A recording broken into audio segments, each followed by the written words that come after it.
अभी हम बीदासर में थे, एक पिछड़ी जातियों का, दलित जातियों का सम्मेलन हुआ था। उस समय मैंने कहा कि आपको उठाने वाला कोई भगवान नहीं आएगा। जब तक आप में हीन भावना घर की हुई है और आप अपने आप को छोटा रोछा मान रहे हैं, तब तक कोई नहीं उठा सकता। आप ये हीन भावना निकाल दें मन से, अपने आप उठ जाएंगे। ये दो बड़े शत्रु है हमारे विकास के, अवरोध हैं, हीन भावना और अहंकार की भावना।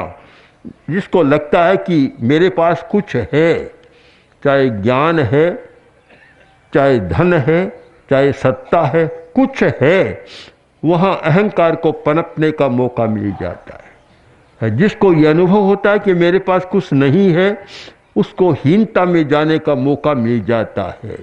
हीनता, ये दोनों ही समाज की व्यवस्था को भी अस्त व्यस्त करते हैं और मनुष्य के जीवन को भी अस्त व्यस्त करते हैं। मानता हूँ धर्म का कोई अर्थ समझे और अहिंसा का कोई अर्थ समझे तो उसका पहला सिद्धांत है समानता की अनुभूति। सम सम दंत सकार, सम समानता की अनुभूति। हम अनुभूति करें हम सब समान हैं, तो आपको कभी तनाव नहीं होगा, न हीन भावना आएगी न अहंकार की भावना आएगी। जहाँ समानता की अनुभूति होगी, कठिनाई है होती नहीं है। हम आदमी को आदमी की दृष्टि से देखना जानते ही नहीं है। आदमी को उपाधि की दृष्टि से देखना जानते हैं, क्या क्या पूंछ लगा हुआ है उस दृष्टि से देखना जानते हैं। हमारे सामने अनेक प्रसंग आए तो मैंने तो कहा कि ये पूंछ लगाना मुझे पसंद नहीं है। ये उपाधियां बड़ी बाधक बनती है, आदमी के गौरव को नष्ट करती है, ये अच्छा नहीं है। आदमी आदमी रहे। कठिन बहुत है। एक कोई गरीब आदमी किसी धनी आदमी के पास गया, जाकर बोला शेठ जी 2-4 दिन बाद शादी हो रही है और मुझे कुछ चाहिए, बर्तन चाहिए और भी कुछ चाहिए, आप कृपा कर दें।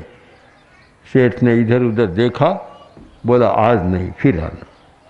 बेचारा चला गया। दूसरे दिन फिर आया, फिर ऐसे देखा और फिर चला गया। 2-4 दिन आया।